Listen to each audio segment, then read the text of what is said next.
Quorum Radio, baby.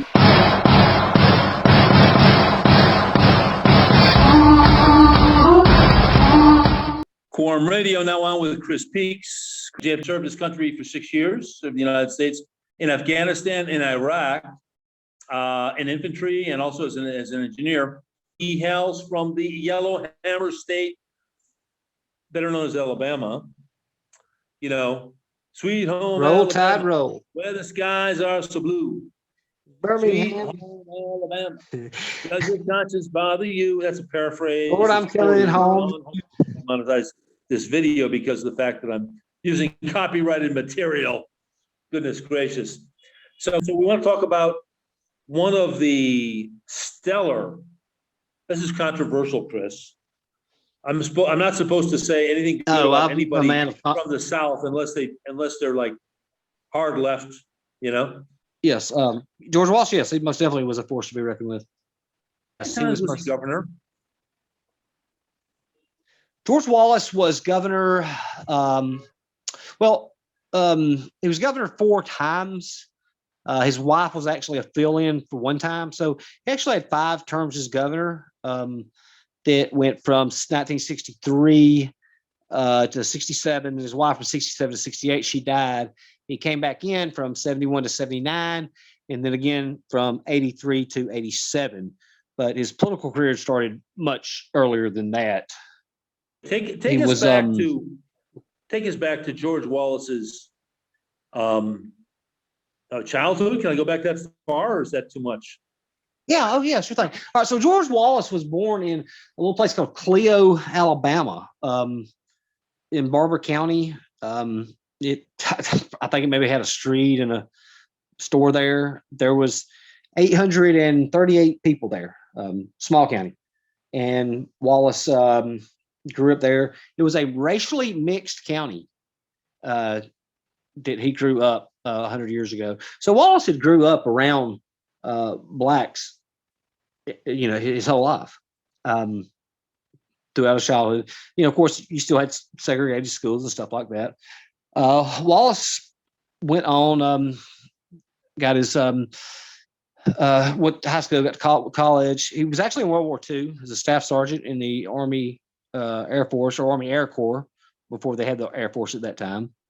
And Wallace had come out, and he became an Alabama Assistant Attorney General in 1945. And then in 1946, he got elected to the state house. And then in 52 to 58, or excuse me, he got 1952, he got elected a circuit judge in Barber County. And in 1958 was when he ran for governor the first time against John Patterson. Now, what the interesting thing about this is, Wallace was what was considered, have you ever heard of Big Jim Folsom? Of who? Big Jim Folsom. Yeah, I think I have, yeah. So Big Jim Folsom was, yes, Big Jim Folsom was and I'll tell you some funny little stories about him. I actually dated Big Jim's niece, or excuse me, his son, Little Big Jim's niece. They were a political family that spanned for, he served 2 terms as governor. His son was governor. So Wallace was he was considered a Folsomite. Now, Big Jim was so far ahead of his time. When he was governor, he said that, this is in the 40s now, he said there's a third of our state that is being left behind and people that are ignored and forgotten about. And we've got to do something to help these people. I mean, he's talking about blacks. And Big Jim was a populist. And he was so far ahead of his time. I mean, he had put this roads to market thing where farmers could get their goods to market. He appointed the first female to a cabinet position in Alabama in 1940 something. I mean, this is unheard of. He had Harlem Congressman Adam Clayton Powell spend the night in the governor's mansion with him. This is Alabama. You don't do something like that. Just a couple of funny stories about him. Big Jim had was down in Dothan one time, and he was giving a speech and about how he was going to build a road around Dothan so all the farmers could have a way to get their goods to market. And one of his aides whispered in his ear about, Governor, you did that your last administration. He said, I'm going to build so many damn roads around this city, it's going to look like a bullseye. And then he ran for governor, or one of his speeches one time. Phoenix City was called the Sin City of the South or something. I mean, gambling, prostitution, everything was going on. And they accused Big Jim of sleeping with a woman there. And Big Jim said, that's a damn lie. Didn't nobody sleep in that city. So he had Big Jim had a lot of problems. But anyway, to go on back to Wallace, if I can say something right here before I get into that, I was lucky enough when I was early on in my life, where I found out a lot of this stuff is I paged in the Alabama State House. So I mean, I knew 4 governors. Really? Yeah, I knew. Let's see, I knew 4 governors, 3 lieutenant governors, attorney generals. I knew Wallace's son. Just go up. Just I knew George Jr. And a couple other ones that so I knew a lot of them back then.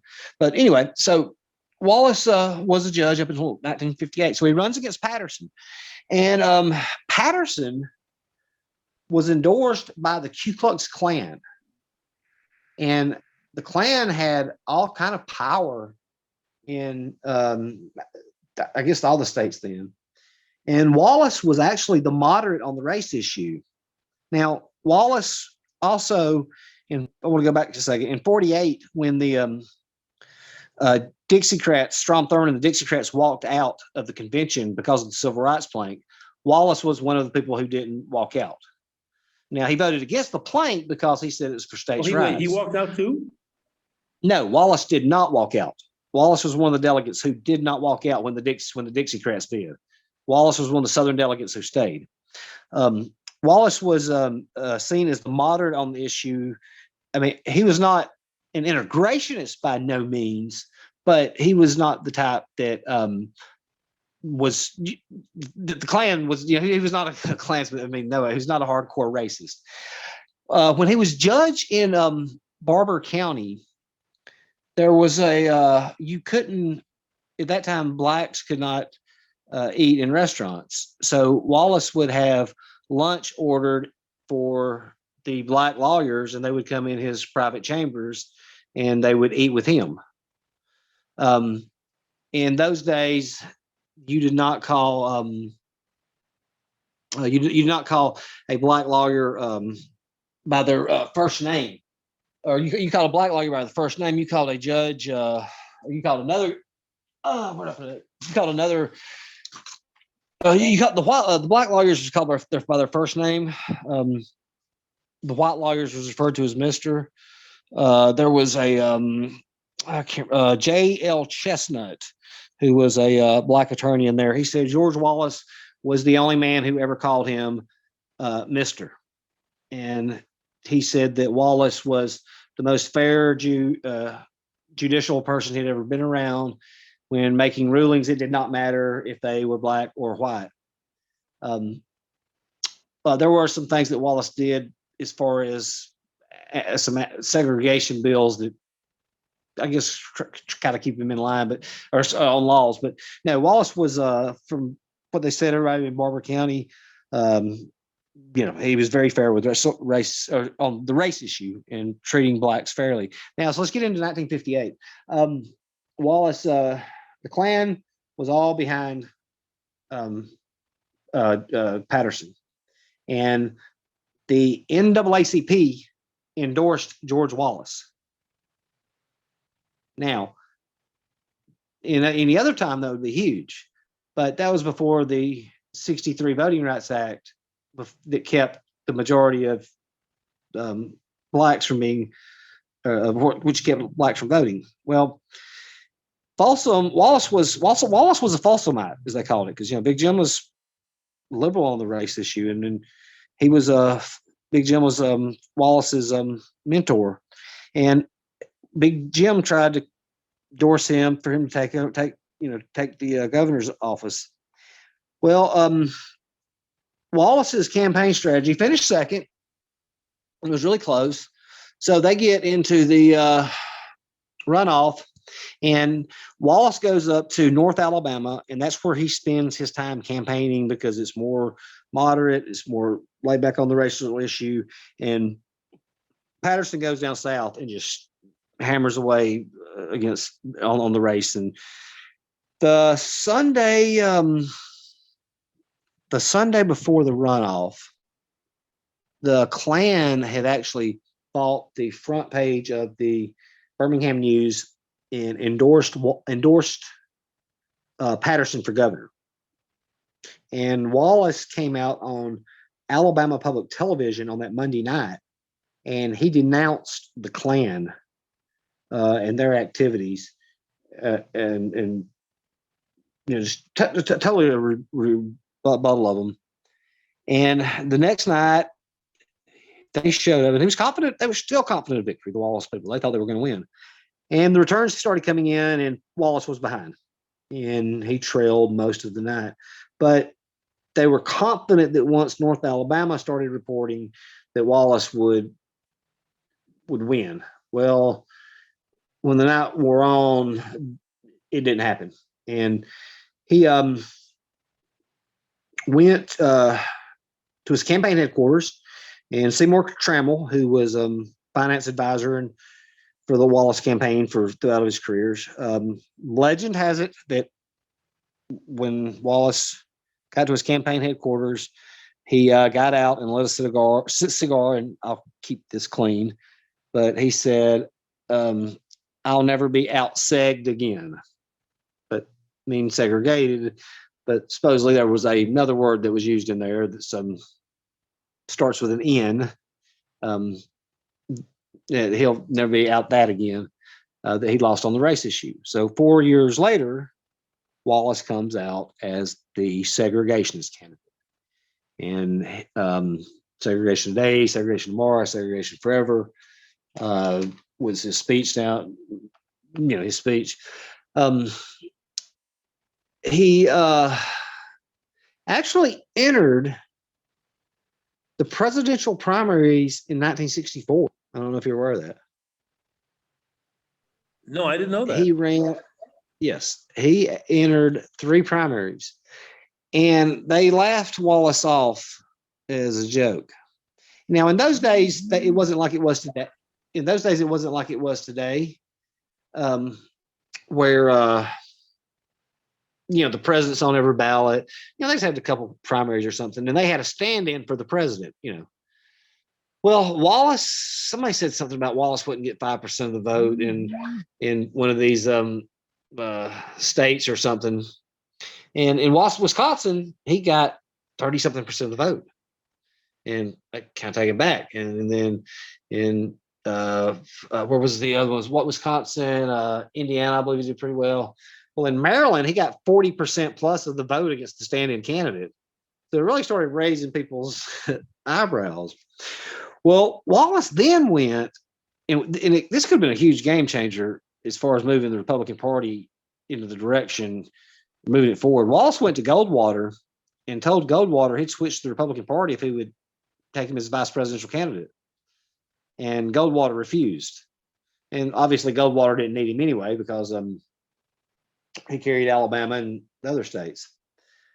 So Wallace serves out his first term. Now, people will say that Wallace didn't do anything for the state during his years there. And I'll just go ahead and touch on some things now. The Free Textbook Act of 1964 was one of the big major things. Until then, to go to school in Alabama, a student had to pay for their textbooks. And Wallace passed that law to give free textbooks to children. There was also, and I'm pretty sure this is his, the Junior College and Trade School Act. Wallace was a populist. He talked about good jobs, good roads, good schools. That was in all of his speeches.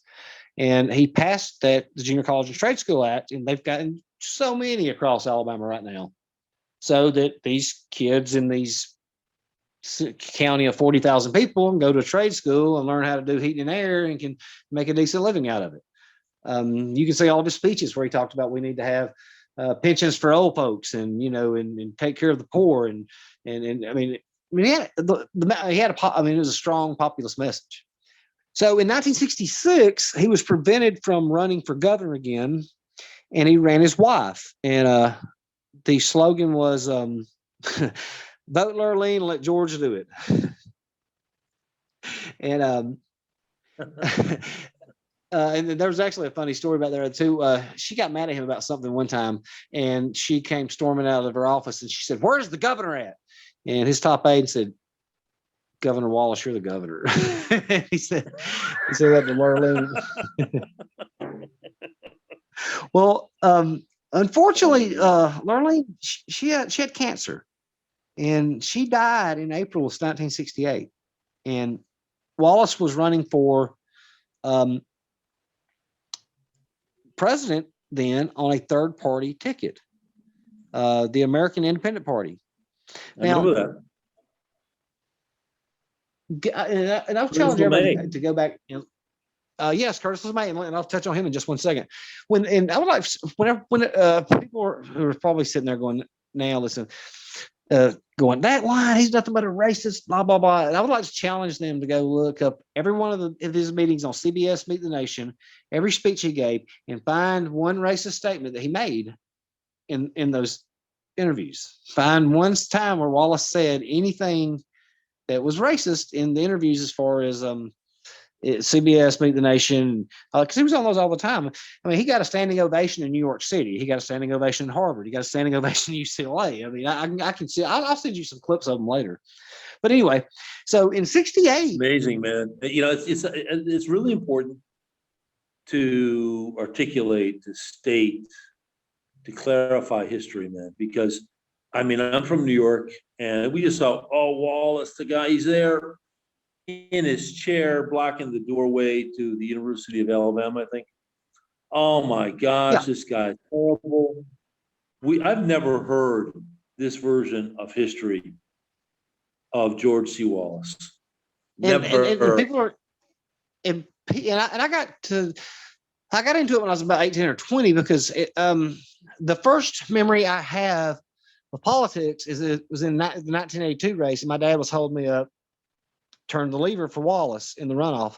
And so we were always Wallace people. And I remember Wallace. And anyway, so when I was about 18 or 20, I really got into Wallace, and I started studying him. And I started going back and reading these books that was going, hey, you're not getting told the whole story. You're only getting told half of it. There's a great interview with his son where during the Selma Montgomery March, and he says that, I think he had called John Lewis and said his son said that Wallace was crying. He said, apologized up and down, said, "I never gave those orders. That was not supposed to happen." Is it true or not? I wasn't on the phone with him. I can only go by what I hear. But so in the 1960s, like I said, 1960, go back, look at the clips, and I'll give you some, and you'll never find it. I mean, and I can show you the standing ovations. He was running on 1968. He was running on a law and order message, strong defense. He was giving a speech and one time, and you tell me who this kind of sounds like. He said he was these anarchists. He was out in California, and they laid down in front of his automobile and threatened his safety. The personal safety of the president of the United States. Well, let me tell you something. If I go to Arkansas or California, New York, and they lay down in front of my car, that'll be the last time they ever do it. So he was very, reminds you of another guy we just had that was very, say what he meant. But so we go into the 68 race, 68 fall. And in September, Wallace had got up to around 21, 22% of the polls, that they thought he was actually going to overtake Humphrey. Wait, you're talking about 1968. Yeah. And then Curtis LeMay says the Wallace administration would not rule out using tactical nukes in Vietnam. And the Wallace poll numbers just plummeted at that point. What, the way Wallace didn't agree with that, or what? Well, I don't know what Wallace's personal views on tactical weapons was. I'm sure whether he agreed with it or not, he didn't want his vice presidential candidate saying, "Hey, we're going to go use nukes in Vietnam." You're in the middle of a presidential race, as contentious as what it already was. But he just starts immediately dropping in the poll numbers. Then he finished with about 13.5% of the vote, carried 4 or 5 states, 45 electoral votes. So he could have had a better showing, and I've often wondered now, which would be a good case of study, who did Wallace hurt most, Humphrey or Nixon? Personally, I think that he hurt Nixon worse, because I don't think they would have went to Humphrey. Humphrey was just too liberal of a Democrat, and the Republican, and nationwide, the South had already started moving towards Republican voters. Okay, so now let's fast forward 2 years. 2 years, okay. Wallace wants to run for president in 72. He has to have a platform to run on. His wife died in 68. Albert Brewer had became governor. Wallace challenges Brewer in the primary. And there's a book out there that was called The 25 Dirtiest Races in American Political History. And the Wallace Brewer race was rated as number 1. Brewer led Wallace in the primary. And a guy named Charles Woods had ran as another candidate. It was third guy ran. He got about 7,000 votes or something. But anyway, it was just enough to force it into a runoff. And the Brewer people said, we've got to try to keep it focused off race, because if it gets into race, we can't outrace Wallace and we're going to lose. And Wallace had no message on what he was going to do the next 4 years. He had no ideas, nothing he was putting forth, but he knew how to run a campaign and he knew how to win. And he went after Brewer. He made accusations that Brewer was a homosexual. I think his wife had mental problems. I think he even said something about one of his daughters having an affair with a black person. I don't know. But he did run some crazy ads. He ran these ads, said, don't let them pick your governor. Do not let the black voting bloc pick your next governor. He had an ad of this girl on a beach, and she was about 14. And there were 7 or 8 black guys standing around her. And it said something to the effect, what did that ad say about, I can't even remember. Don't let, I had it right over here. Is this what you want your Alabama to become, or something like that?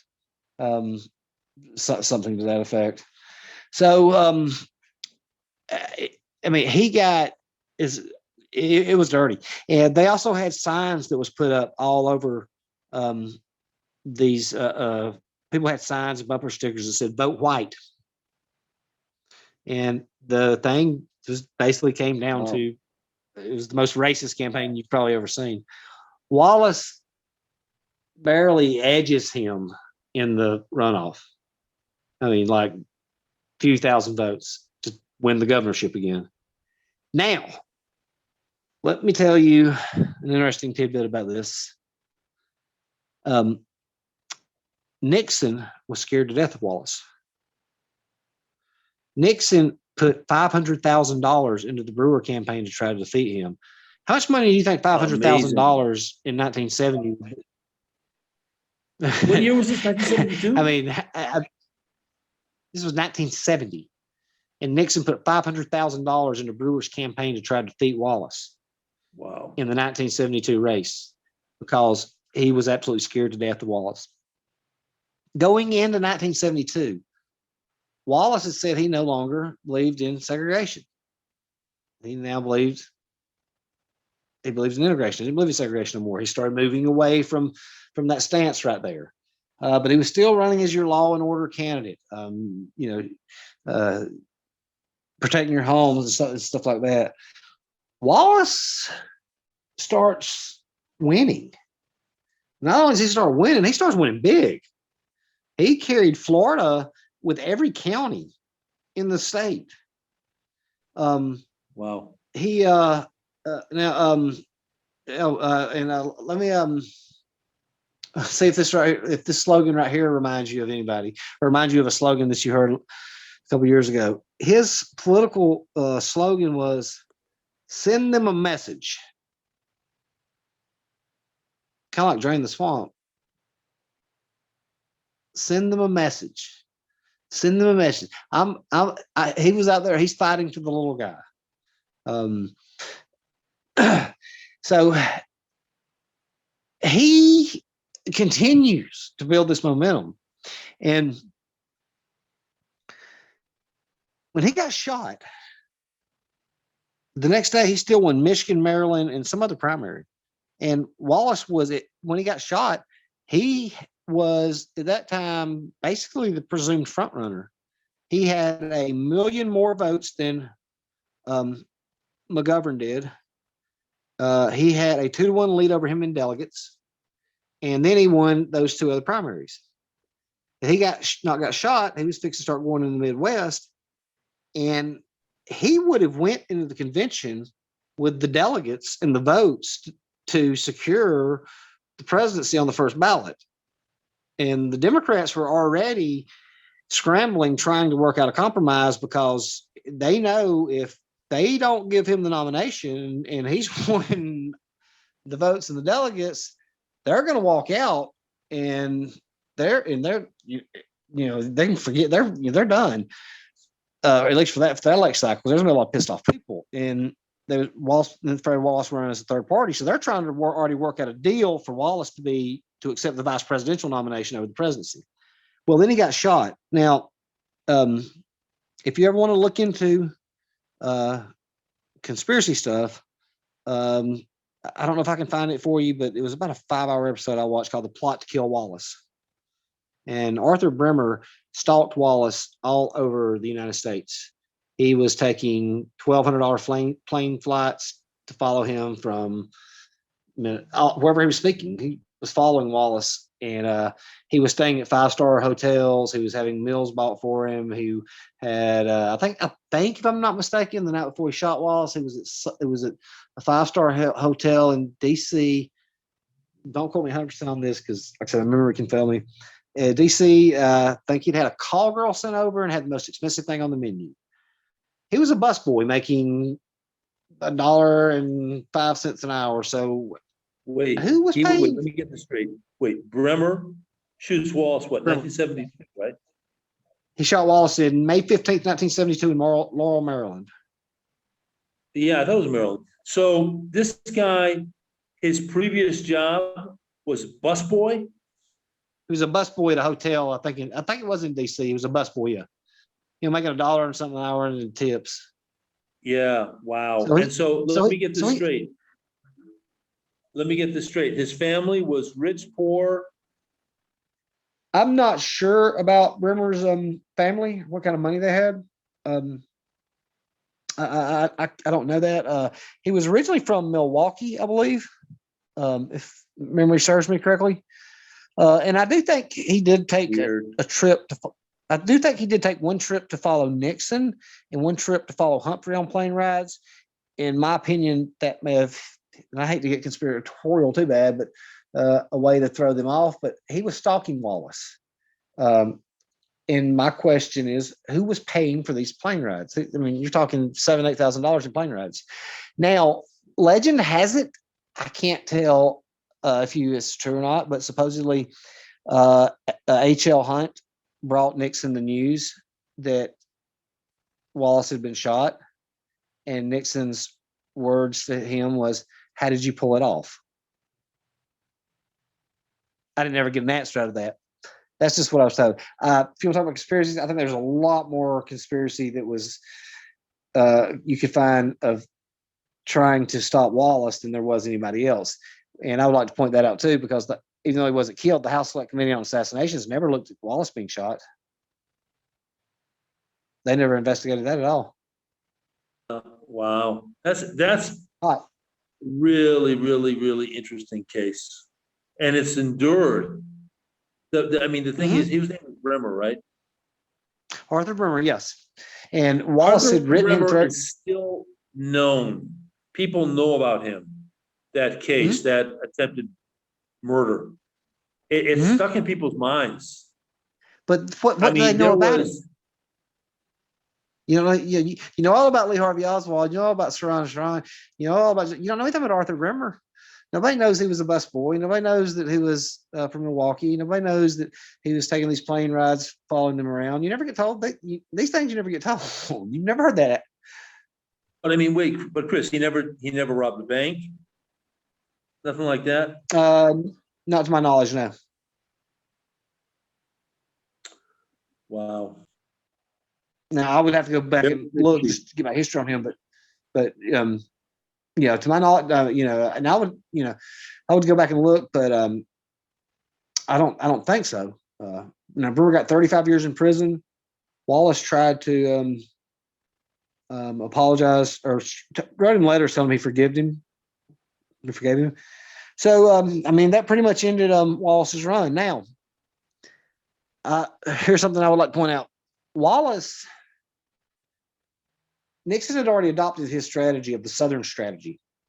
Now here Wallace is in 1972. He's running against Nixon, and who he has a lot more charisma over, with a populist message. Send them a message. He's already showed that he won well in Michigan, so he's going to run well in the Midwest. It ain't gonna. He gets the nomination, and he gets into a fall campaign. Yeah, you don't have a Nixon versus McGovern. When you got a Nixon versus Wallace, Nixon would have been in trouble. He would have been in deep, deep trouble. That's why he was so scared of him. He did not want to face Wallace. Wallace is going to carry the South. He's got the Midwest.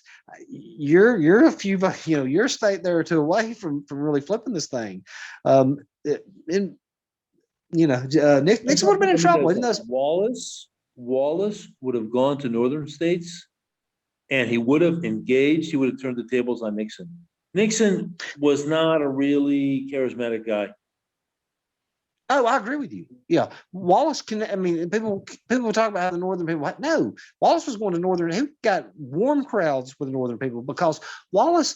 And I'll send you a clip of this right here. He was talking for these people, and he was up there. Goes, and I gave a speech at Harvard, and I gave a speech at UCLA.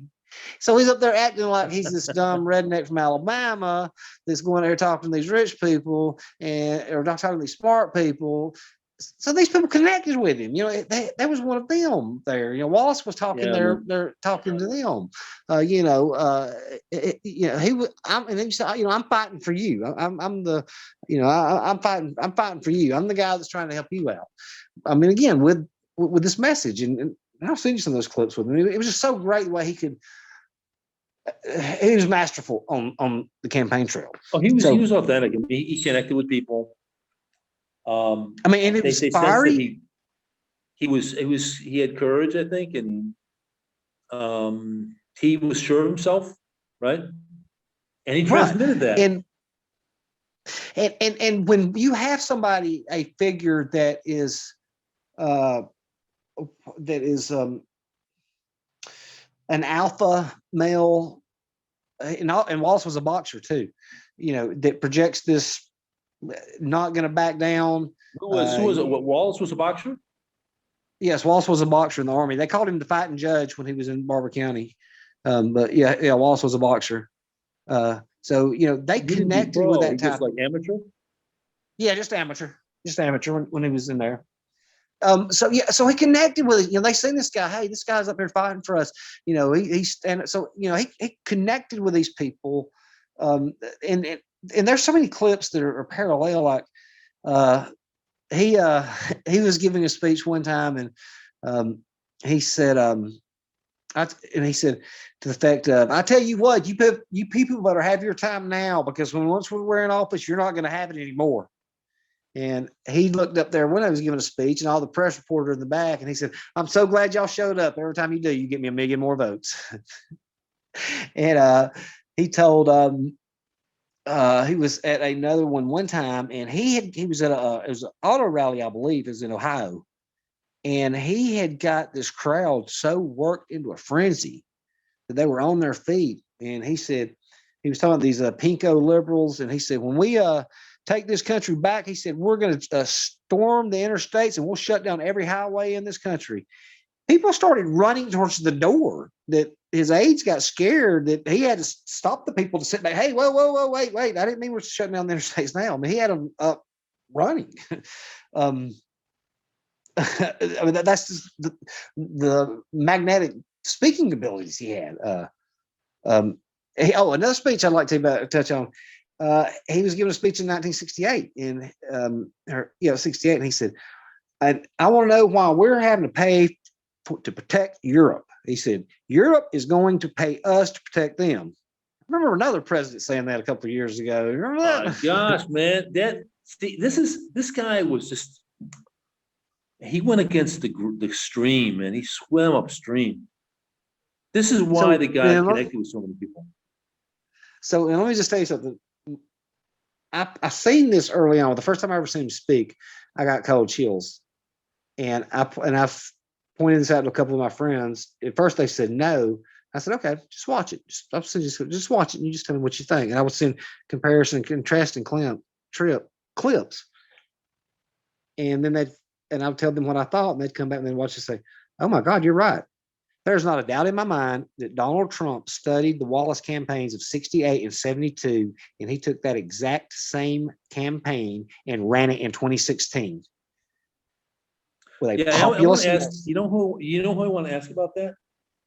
I want to ask Rick Gates, who was his deputy campaign chairman. Rick was a client of mine last year. And I know him, and he was a deputy campaign guy in 2016. And I would like to ask him that. But okay, before you ask him that though, who was inspiring Trump?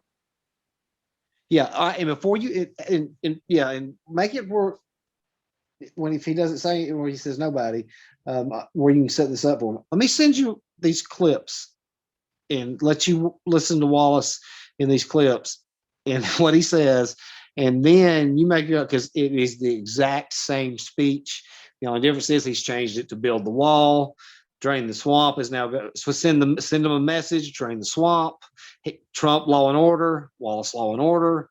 I mean, just watch those first, and then you'll set a good trap for him once you do that. Because to me, it was the exact same campaign. I'm sorry, I got off. Wow, so interesting. So let me ask you a question. So Governor Wallace died in what, 2000 something? 19. When did he die? 19. I think it was August 19th, 1998.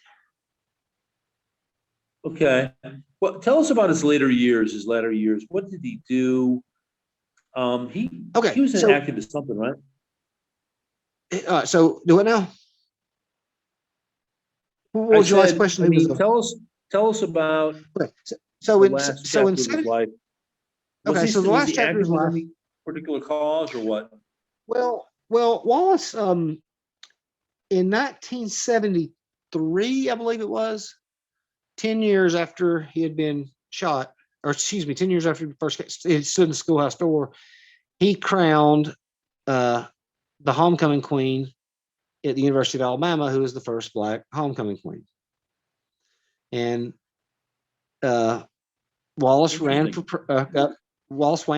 governor again in 1974, and of course was elected. And in 1976, he made one final presidential run. And the front runner in 76 was Wallace. But wait, you say he ran for president again? I didn't know. Did he run for president? He ran for president. And I think, honestly, I really do. uh, if had he not been shot, or had he not been paralyzed, then he would have destroyed Jimmy Carter, because Wallace had already moved away from the race He stuff. was so weak, Wallace had, man. Jimmy oh, Carter. So you know, weak. I don't think he was weak. I mean, the man was a World War II vet, and he, and that hostage situation in Iran, if he pulls that off, he gets reelected. I mean, that was a bold move. It just backfired. Well, yeah, Um, agreed. I think he could have, yeah, but he was just feckless, man. He didn't. Something else about him. He was not a people person. He was a phony. People said Ron Kessler, who has written books about Secret Service, has done lots of research. He said Jimmy Carter, would try to show himself as a man of the people. He'd be carrying his own briefcase and all that. That was all staged. He would get up really early. He'd get up really early to go to the Oval Office, and he'd lie down on the couch. It was all staged.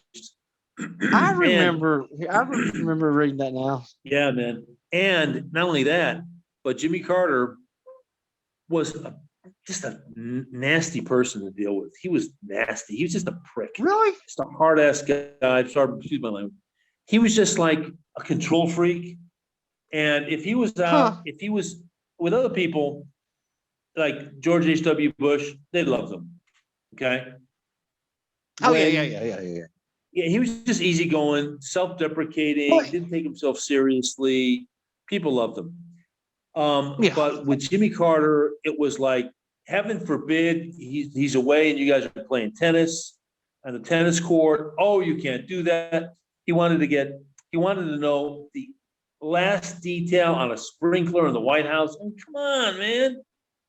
And he gave instructions. Don't say anything to me when I pass by. Come on, man. Really? I would have never thought that about Carter. Yeah. He was like the male version of Hillary Clinton.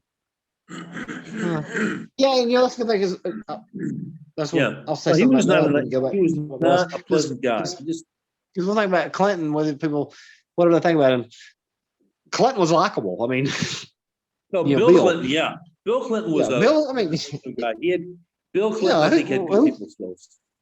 yeah. I mean, when you like to go, I mean, who wouldn't go hang out with Bill Clinton? I mean, who wouldn't go to a titty bar with Bill Clinton and hang out for the evening? I mean, come on.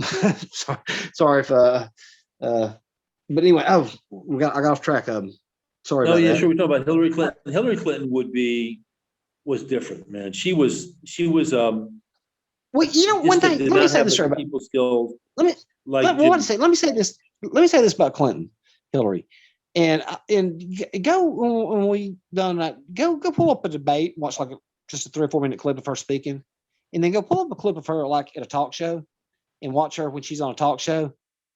She's two totally different people. She's likable in that set. I mean, she's laid back and Oh yeah, she's laughing. yeah, Joking. sure. Once you get her beside that stage, it's like, it's a robot. It's a robot. No, it's two different people, man. Two different Yeah. people. When she got off that stage, she was nasty Hillary, man. She was cursing, swearing, insulting. No. What I'm talking. No. What I'm talking about is yeah, I've heard that. What I'm talking about is like when she's on a talk show, like with Oprah or something, and she's talking to him like one on one. She's Yeah. totally different than when she's behind that stage. But Oh, okay, sure, so back. totally, Oh, man. sorry. She's affable, likable. Yeah, I mean she's likable in that sense. I mean, but up there on the stage, she reminds me of Gore. Um, So in all right, 76, Wallace is the he's going into that polling numbers. He's number one in the polls and it around 22%, but there's 6-7 candidates. He has most name recognition, but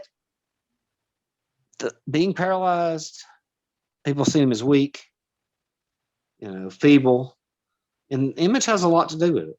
And I think he would have destroyed Jimmy Carter had it not been, if he just only got wounded that last time and he hadn't been paralyzed, because they were used to the fiery, defiant Wallace, give them hell. And now you got a crippled up man who can't, do anything for himself. Yeah. And his son, George Jr., told me this right here.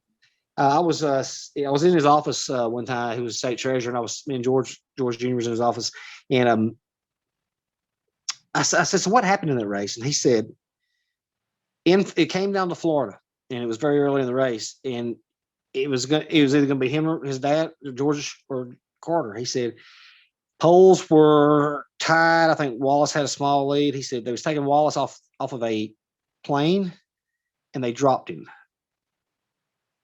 out of his wheelchair, and that image just stuck with the Florida voters, and he got hammered or got beat in that race. And he said, and that was it. He was done. So he anyway leaves the race. In 1979, Wallace could not run for another term. He had decided against running for that Senate seat in 78. He was in tremendous pain. People didn't know how long he would live. He thought his political career was done. He goes down to Dexter. Oh God, the church that Dr. King spoke at in Montgomery. And Wallace went in and he apologized to the congregation for everything he had done and asked them for their forgiveness. Now, some people can say it wasn't genuine, and some people can say it was, but he didn't have to do that. I mean, he didn't know he was going to run for governor again. So, me personally, I think it was genuine because, I really do. I mean, I think it was genuine. He didn't have to do that. And the next 1978, he leaves office, and old Fob James pulls off this unbelievable upset of the major candidates. And 4 years later, for some reason, he doesn't run again, and the doors open for Wallace to run for governor again. And Wallace runs, and he's running against Lieutenant Governor George McMillan, who's actually a very close personal friend of mine. I talked to him last week. He was running against another guy, Senate McCordell, State Senate. Anyway, Wallace led in the primary with about 42% of the vote. And the headlines were something about the votes Wallace get. And then it goes into the runoff, and McMillan close to the camera. Oh, I'm sorry. We go into the runoff, and McMillan is leading in the polls. McMillan is projected to overtake Wallace. Wallace had 42% of the vote, to McMillan's like 25, 26 in the primary. But McMillan is projected to overtake Wallace because of the black voting bloc was so strong at that time. Well, old George, being the political magician he was, went against his political advisors who wanted him to spend all of his time in the all-white rural counties in trying to consolidate that voting bloc. He said, "No, I've got that." He said, "I've got that." He went down to the Black Belt, and it's 11 counties in Alabama that are all black counties. It's where most of your cotton stuff was grown during the Civil War. And it's counties are 9,500% black. And they're not big counties. They're 25, 30,000 people counties. Wallace spends 3 weeks down there campaigning in every one of these counties. And he's running all of his ads, all of his commercials, all of his radio. And they're campaigning, "Hey, you want good jobs, you want good roads, you want schools, you better vote for the governor, you better vote for the governor." Well, election night, Wallace is still trailing in the polls. And about 7:30 or 8 o'clock that night, CBS goes, based on projections coming out of Jefferson County, that's where Birmingham's at, we can now predict that George McMillan has defeated George Wallace and will become the next governor of the state of Alabama. Everybody's like, "Well, damn." So the night wears on, and McMillan's got a lead and everything. And about 10 o'clock, Wallace just decides to go ahead and go to bed. So his aides are still kind of staying up for a little bit, and they're just kind of talking, and they just kind of look up at the screen on the TV, and they're like, something strange had happened. And I mean, something weird had taken place. The race had suddenly tightened. Instead of Wallace being down by like 12 points, he was down by like 2 now. And so they're like, "Look at this." So they start calling around some of the headquarters. Well, by 1 o'clock, they're now within 100 votes or so of each other. And and then they can't figure out what's going on when they're calling around what's going on. About 2:00, the Associated Press has called the race, and Wallace has won by 22,000 votes. Those black belt counties had started reporting, and Wallace was getting 85 and 95% of the black vote in these counties. Wow. Yeah, there was 12,000 voters there, but he was getting 8,000 and 9,000 of them. And where McMillan was expected to get 90% of the black vote in the paper the next day, Wallace got 35% of the black vote. So when those counties started coming in, the race changed, and Wallace beat him. So the irony of it is that the segregation put him in office, and then the black vote put him in back in office in his last term. So how many votes difference did Wallace have against his opponent? The final vote total ended up being, if I recall offhand, it was 612,000, and McMillan had 588,000. So it was 24,000 votes, and all of them came down from the black belt area. Wow. What a story, huh? And let me ask you a question, Chris. How did he deliver on his promises regarding good schools and good roads and jobs? Let me tell you a little bit about that. Wallace made a statement one time about when asked later about him going on his race thing. He said, "I tried to talk about good jobs, good roads, good schools, and nobody wanted to listen." He said, "Then I started talking about insert word, and people started stomping the floors." Now, people will tell you that no, Wallace didn't do anything for the state. Wallace had, what was it? Low taxes. He recruited industry here. He recruited a lot of textile jobs to the state. Roads, I can't tell you exactly how many roads that was built. But I want to go back to the Junior College Trade School Act. I mean, I can't tell you how many people that got to go there and learn how to be a plumber, an electrician, or something that they could learn a trade and they could learn earn a living in. If it wasn't for that, there was a lot of people who wouldn't have those kind of jobs here. And he didn't put them in major counties. He put them in these, or major places. He put them in a county that had 40 or 50,000 people. Their kid got out of school, they go up there and learn how to be an electrician, and they go out and make $18 an hour. The textbook act, that in itself was major right there, because I mean, how many, you have so much poverty in Alabama, a lot of people couldn't afford textbooks back then. So, he passed that right there for it. Yeah, he brought textile industry into the state. So he did make kept taxes low. But the thing that hurt him is if he could have won that race in 58, Alabama would be the Atlanta today of what Georgia is, because that's where they wanted to put the stuff at, because Alabama's more central location. We would have had the Atlanta Falcons, Atlanta Braves, we'd have Six Flags over Atlanta, but they were so caught up in the race issue that a lot of these places just wouldn't touch us. So yes, Wallace helped us, the state of Alabama, but it also hurt in the long run too, because nobody wanted to touch the state. So, it's going to be, you're going to have mixed reviews on that right there. He did get the University of Alabama at Birmingham here. Or he expanded that, which was one of the best hospitals out there. So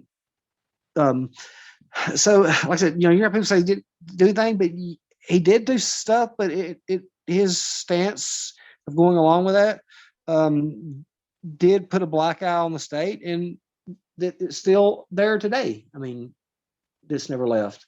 So I guess it's going to be up for the perception of whoever is viewing it, of Wallace. Was he a racist? I don't think he was a racist in the fact that he hated blacks and wanted them to be kept back. I think he was a type that he was a moderate in the fact that, yeah, he believed in segregation, but he wanted blacks to have the same equal rights. Now, when he had to switch, and there's some great articles I can send you that his daughter wrote, but then when he had to switch, then he had to go all out to the other side. But I don't think he was ever what he ever what he's portrayed as. There is a state representative here in Jefferson County, John Rogers. He's been in office since God, maybe 1970s. He's been a state rep for 50 years. He's probably 80 something years old now. And ask him about George Wallace, and he'll look and say, "I love the governor. I love the governor. I loved him." And he said, "He'll tell you, if I tell you rooster diff snuff, you better look under his wing." Another city councilman we had here that I'm very good friends with, Roger Roll. We were talking one day and about Wallace, and he said, Wallace didn't believe that shit, man. He said he's from Barber County. He was raised around black folks. So, yeah, I mean, he was probably a segregationist in the sense that some people were back then, but not the hardcore racist that he had to act like in order to get the governorship. So basically, he wanted to be president so bad, he had to sell his soul to be governor to get a standpoint, and it's probably what got him shot. Right. So Chris, okay. So the Klan in 1958, when he ran for governor, opposed George Wallace. Tell me, do you know very much about the Klan in Alabama? I mean, how big was it? Yeah. In the 50s, and even up in, I guess probably, well, I'll get into that in a second. In the 50s and stuff like that, it was pretty big. I mean, it was a big organization, and some of it was evil. Well, a lot of them were people who, they bombed a lot of churches and bombed and killed people, and then there was a segment of them that was it was almost like a social club, so to speak. That, like, if you had a community of 300 people, or 300 men, 250 of them may have been in the Klan, and and then out of those people in there, then you had a lot ones that was going out and committing lots of acts of violence against blacks. I mean, they called Birmingham Bombingham because they was going out and bombing black businesses, black homes, black churches, which, like the 16th Street Baptist Church bombing. I mean, they killed four little girls in there on Sunday morning. I mean, I can't tell you how appalling that. And I've been by that church many times. It's very eerily. As far as like who all were violent in the Klan, I can't put it. Now, I don't know about that. Because, like I said, with some of them, these guys were in fishing clubs together. Did they go to these meetings and plan to bomb stuff? I don't know.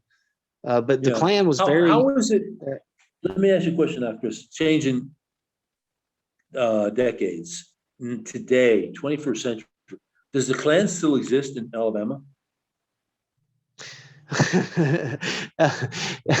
Yes, they still exist. But I'll tell you why. The Klan started going down in the 60s after that church bombing, and it continued to decline. And then in the 1980s, they killed this kid in Mobile or something, and they went to prison, but they sued and whatever. But the Klan was hardly nothing by then. Yeah, there's still Klan here. I think they had a rally in Birmingham a few weeks ago, and all 4 members showed up. So I mean, it's nothing like what it was back then. I wouldn't even know if I wanted to join the Klan. Who would you even contact? 2 years ago, they had another march down Birmingham, and I think in this time they had some Nazis with them, and all 9 members showed up then. So you had to bring out 400 police officers to protect these 9 men walking down the street. And like, why did y'all not just deny them a permit and not even give them a stage to bring this stuff on? But no, I would say that you're probably more. I would be more worried about individual white supremacists going out and trying to harm people of color or people of other races in as a lone nut wolf type as opposed to a organization. Now, yeah, I know they are going to say, "Oh, well, you got the Proud Boys and you got this right here," and so on and so forth. Yeah, I'm sure that's possible, but I would be more worried about something like that, like a uh, uh, Eric Robert Rudolph, who bombed the gay churches and Christian clinics and stuff like that. Just me personally, I can't. I don't even know how many hate groups or there are. Like I never even heard of the Proud Boys until that last race. Oh, I mean, listen, that whole thing is all way blown out of proportion. And if they love to create, they love to resurrect the Klan. They just do. They just love the Now, idea that the South is dominated by the I want to say something KKK, though. and it's like a joke now. No, I want to say something. So just so that people don't think I'm trying to say downplay the Klan when I said that. No, the Klan was very violent, it's very active, but like I said, there are people who were in it just as a social club meeting. So I don't want to say there was good people in the Klan. I'm just trying to make it sound like there wasn't an army. Does that make sense? yeah, sure. They weren't hardcore. They weren't hardcore. Yeah, there wasn't hardcore yeah, haters. Yeah, like the people who was involved in the church bombing. There was 4 of them. Robert Shamliss. I think there's actually a couple more that could have been involved in it, but there are 4 of them. 4 guys did this. And Dynamite Bob Shamliss, he was behind all of the bombings in Birmingham. They were blowing up their motels. They was blowing up their houses. They were blowing up, their restaurants and stuff. I mean, they were running. This faction was running a terrorist organization. That's what they was doing. They were just trying to terrorize these people. In fact, let me touch on that right here. Shamliss said, "Oh God, after it was on like a Sunday or something, or it was on a Wednesday, and he goes, after Sunday, they're going to beg us to segregate." And that's when they blew up the church and killed those 4 little girls in there. But I know what you're saying about sorry, I lost my. Anyway, that's what they killed those 4 little girls. But yeah, I understand what you're saying. I'm not saying a resurrection of the Klan, and I mean, not in my life. I've never seen. What I mean by that is the left tries to make it. They want to see the right in Klan regalia, Klan suits. They want that, and it doesn't. It's fantasy. It's a myth. But they stoke it and they stroke it so that people believe it's true. That the right is like is absolutely riddled with people who are white supremacists. It's so weak, but man, they keep it alive. Well, and it's so like I've never personally known anybody that was in the Klan, and I grew up in rural Alabama. My friend said something about he remember when he was like in the 80s going through something in South Mississippi and there was Klansmen handing out literature. I've never seen anything like that. And what you just pointed on too, I would like to make a comment on that, that I like to point out to people who, when they talk about that all the people who voted for Trump that were white supremacist or racist and stuff like that. And then I go back and the great counterpoint is okay, these are the same people who voted for Obama in 08 and 012. How did they become racist by 2016? Oh yeah, sure. Because I've got counties in places like Pennsylvania and Iowa where Obama carried by 12 points that Trump turned around and carried by 20 points in 2016. Now, how did they become so racist? Did they voted for him for, that he carried by these margins that they were so racist by the time Trump ran that they turned around and voted for him, which is just, a ridiculous story. It's populism. No, what they call racism is populism. They portray populism as racist. Yeah, I believe there is some truth to that. Now, let me say this right. I believe that all white supremacists did vote for Trump, but not all Trump voters are white supremacists. Does that make sense? Sure it does. Yeah. I mean, look, it's like you can turn the tables on them by saying that basically all communists voted Democrat. Right. Not all And you Democrats are communists, but made a good point. Here's what they try to do with populism. Populism is putting people to work, focusing on American, bringing the living standard up. Well, they put that, the left try to change it and alter it to, oh, they're wanting to take the jobs from the white people. That's how the left try to portray the populist movement. In past, that's how they've tried to make populism seem like racism. When populism, we've had populism, it's been one of my favorite, things to study all the time. I've never seen populism as a racism movement. no, right. What I'm saying is sure, but what they do is knowing that populism connects with people. It really does, just like the name. You can't separate people from populism. But the thing is that they portray it in the most negative light possible, as selfish, Yes, xenophobic, full of hatred. oh yeah, absolutely. I mean, and the the left, the hypocrisy is so amazing to me. I remember, never forget, back during the debate, when they were talking about the border control problem, and Trump words were, "Hey Joe, who built the cages, Joe? Who built the cages?" And by the way, what's taking place down on the border? Well, you've got, you've got thousands of kids down there, still in the same position, and but they blamed it all on Trump for some reason, because he carried on policies that was already put in place. Well, it's real simple, Chris. They create the conditions that mean that there's this tremendous vacuum pulling people into the United States.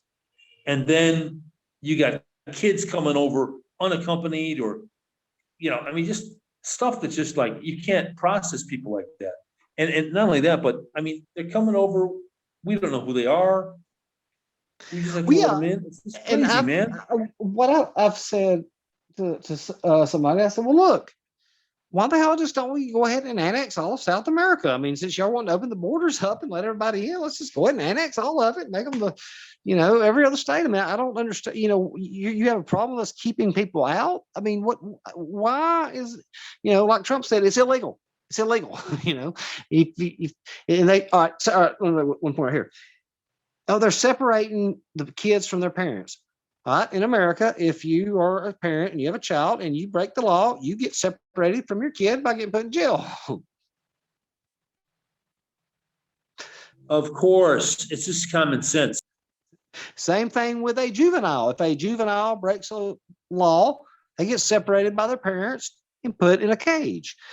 So if you don't want to get put in a cage, stay your ass at the house. Of course, and then this whole idea that we're separating families. No, it's real simple. You want to be with your kid, then go to Guatemala or go to the border, take them with you, and get the heck out. You're going to be with your kid. That's more important.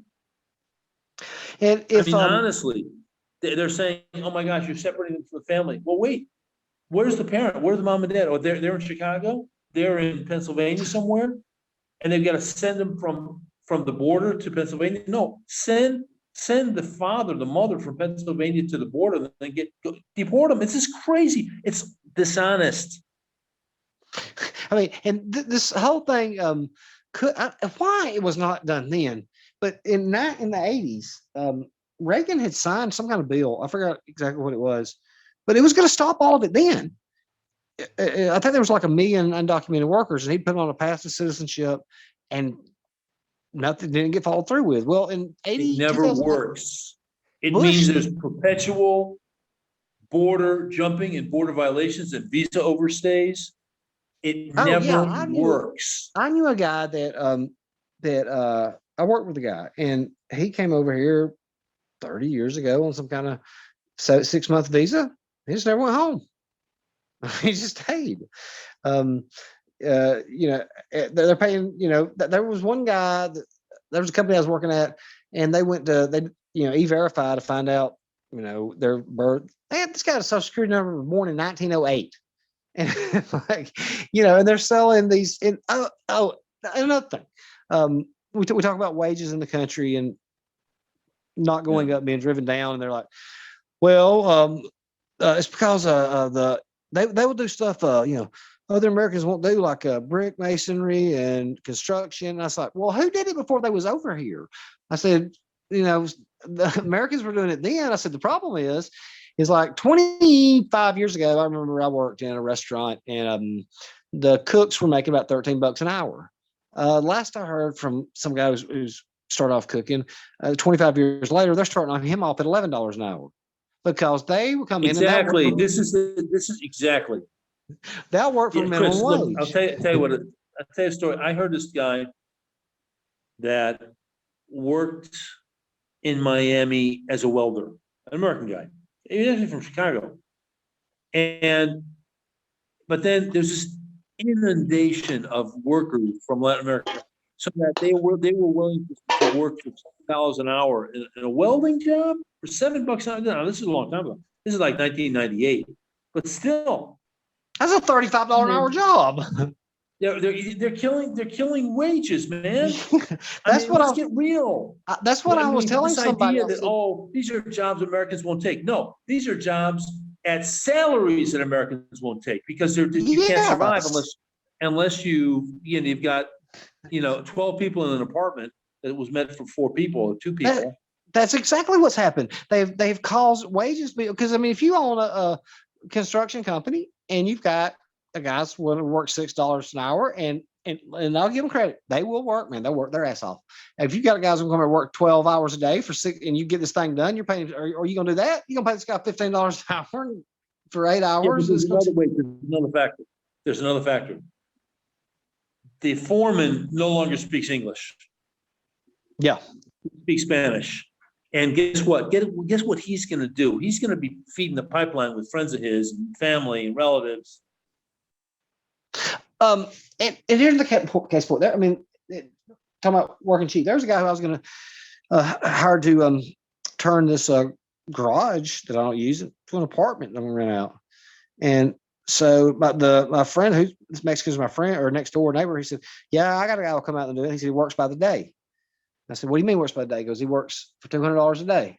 I said, $200 a day? He goes, "Yep." He said he'll be here at 5 o'clock that morning. He said, and he will not stop working until 2 a.m. And he said, "I guarantee you he'll have this place done." He said he'll probably have it done the first day. And I said, "Okay."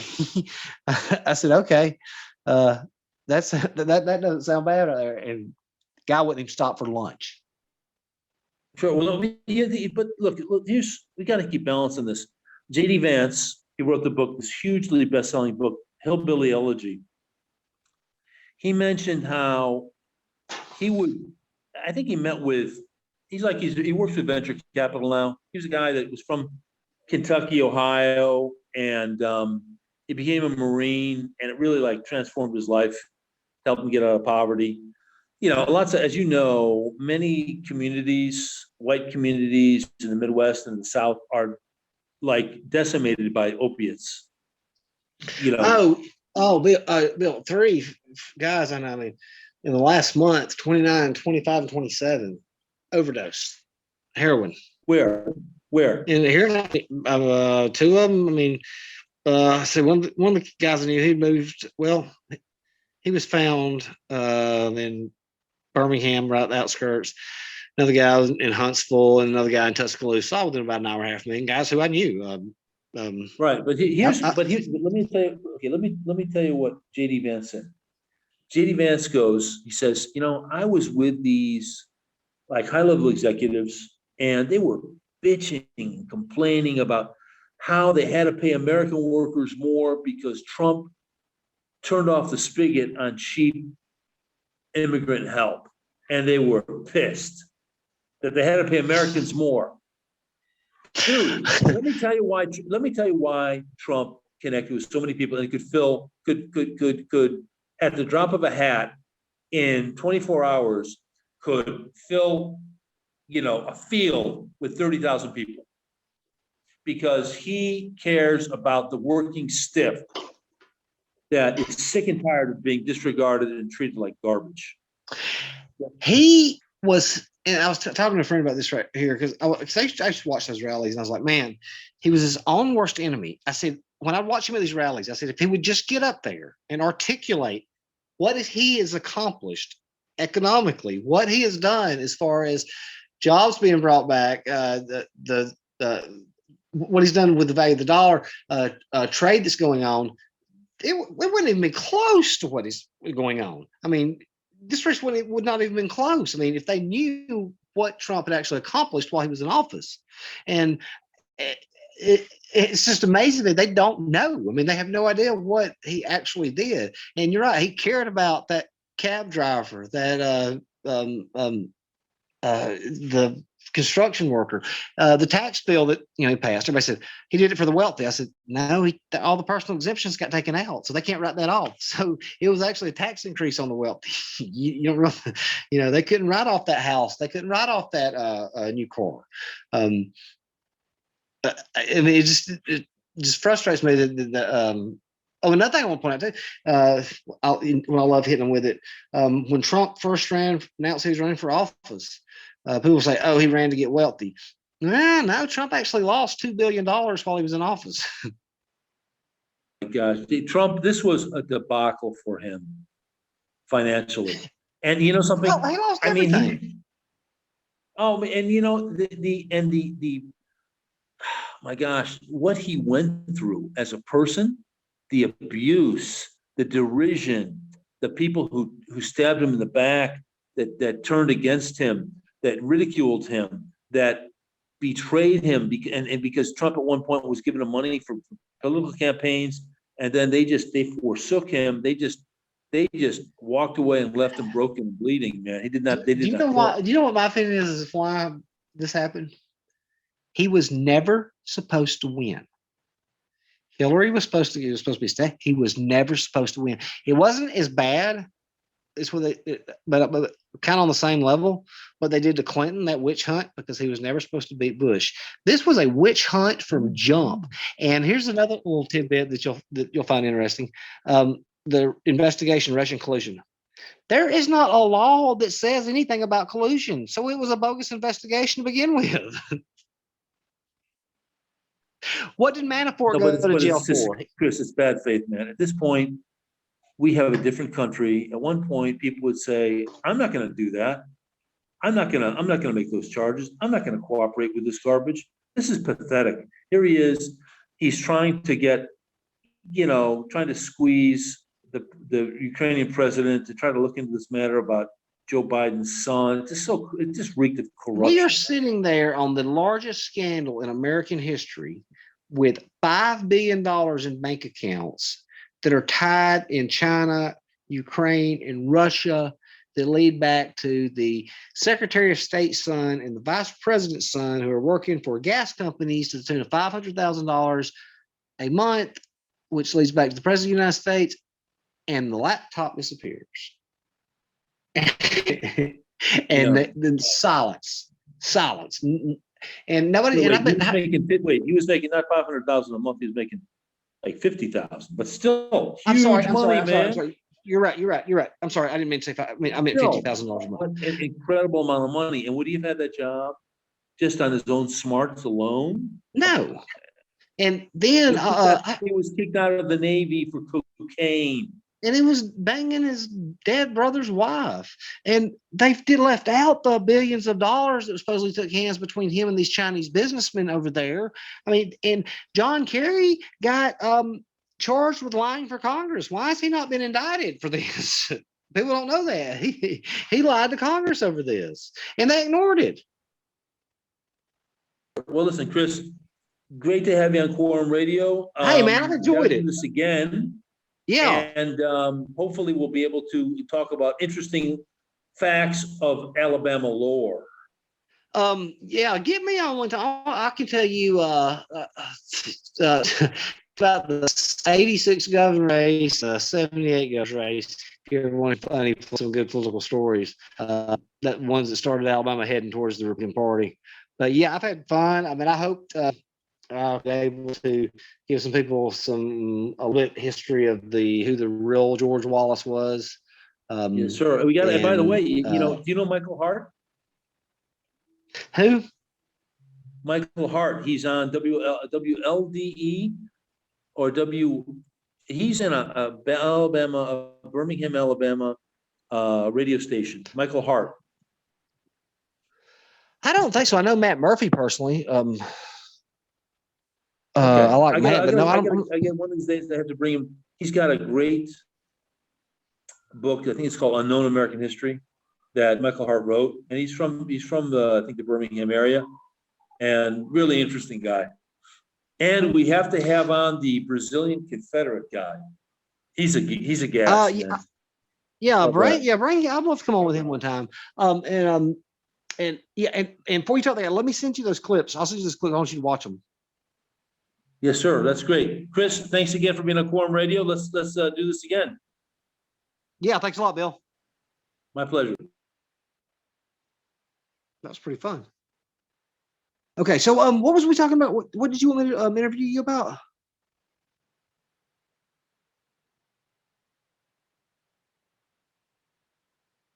Oh, we can't